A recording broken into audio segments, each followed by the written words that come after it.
The place many kids went to get off the streets, but now, after 18 years, the Primo Boxing Club in Santa Barbara will close its doors for good.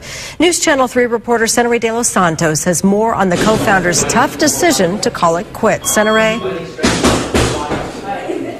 That's right. You know, in Santa Barbara, for many kids, Primo Boxing Club has been much more than just a gym. It's been a place they've called home, and at the end of November, Primo Boxing doors will shut for good. The nonprofit organization was 2 years behind on its rent after one of their major funders went out of business. After a long, hard fight, co-founder Joe Pominaer and his wife Jean made the tough decision that it was time to throw in the towel. For years, the gym helped out kids in the Santa Barbara community, providing free boxing lessons to those who couldn't afford it. We've been totally successful.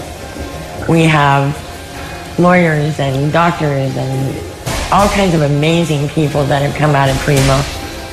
We have kids that were in severe trouble in gangs, and now they are so productive and so wonderful. I told the kids that I'll continue to work with them. I definitely want these kids to continue with their boxing. They love it.